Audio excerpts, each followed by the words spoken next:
you'll need a holiday, or at least a honeymoon. Should be Africa. A nice Europe city break, perhaps. The Indian Ocean, oh, a bit of that would be rather nice. European escapes, or the Caribbean and Mexico. Well, they do love going on a nice big honeymoon. After their 2011 wedding, the Duke and Duchess of Cambridge, Catherine and William, spent theirs in the Seychelles. They checked into the exclusive North Island resort for more than a week. Prince Charles and the late Princess of Wales jetted off to the Greek islands, where they boarded the Royal Yacht Britannia for a 12-day cruise to Egypt. The yacht no longer exists as such, so CNN Travels compiled a list of potential destinations. Obviously, top of the list is Botswana in Africa. It's a favourite of Harry, and the couple's romance blossomed. Harry took Meghan there barely a month after they'd met, so it's a 7 out of 10 for that place. Other African countries, press reports suggest a couple are looking at Namibia, beautiful and famously unpronounceably led by President Trump. The likelihood is 6 out of 10. And if the couple want to stay close to home, there's always Positano in Italy. I'm sure I've got the name wrong there. Meghan stayed there in 2016 and gave it a thumbs up. Likelihood is 6 out of 10. We need some help. We need some help, and there's one person who can help us. The editor of Conde, Nast Travel is Melinda. She joins me now. Melinda. Good evening. Where are they going to go, do you think? I'd love them to go to Positano, because I went there on my honeymoon and stayed at the Surinese, which is one of the most special hotels in the world. But I don't think they will. I think it's more likely they'll go to Botswana or Namibia. It's got to be somewhere that is of importance to them. Harry, certainly, it's where they went on 2 weeks after or 3 weeks after they met, when he asked her to come in. And as they say in the interview, slept under the stars. I know, very romantic. And I think safari in general is very romantic.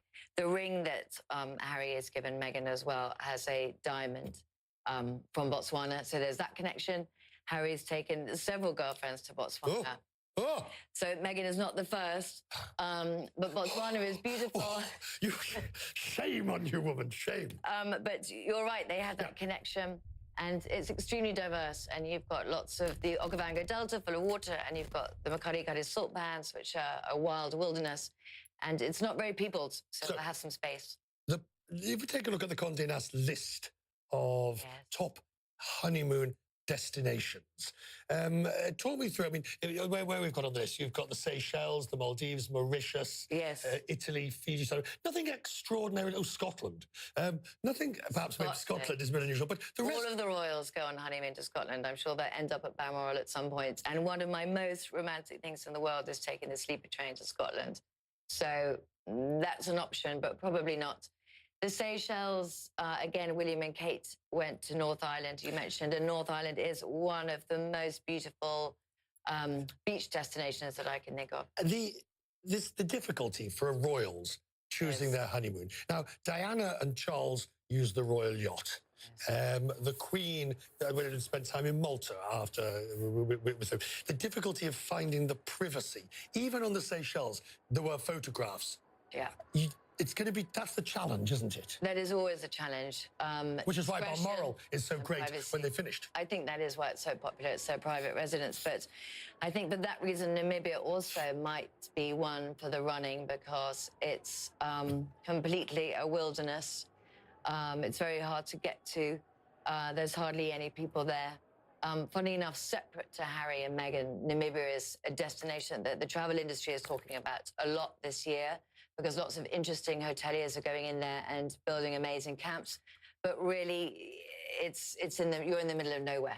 And finally, the principle of when looking for a honeymoon, when choosing a honeymoon. I mean, I know. You don't want a weekend in...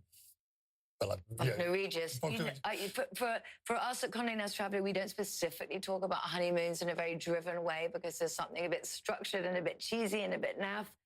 But Meghan and Harry are the type of people who will go somewhere wild and rooted and be more authentic, I think. And, you know, the royals actually love camping. And we love camping too. So I think it'll be something a bit more adventurous than the 55 restaurant options. And a blue drink. I've got my snorkel. You're off. I'm off. You're ready. Good to see you. Thank you very much indeed for coming in and helping us understand exactly what it is. Thank you. Botswana. Botswana. Or Namibia. Or Namibia. What do you think? I hope it's neither, and I hope they have some privacy away from all of us bothering them. Absolutely. Good to see you. Thank you very much indeed. Thank you so much. A reminder for this weekend, there is a front row seat for you to Harry and Meghan's big day. It's our special coverage of the royal wedding. It's on Saturday, right here on CNN. As we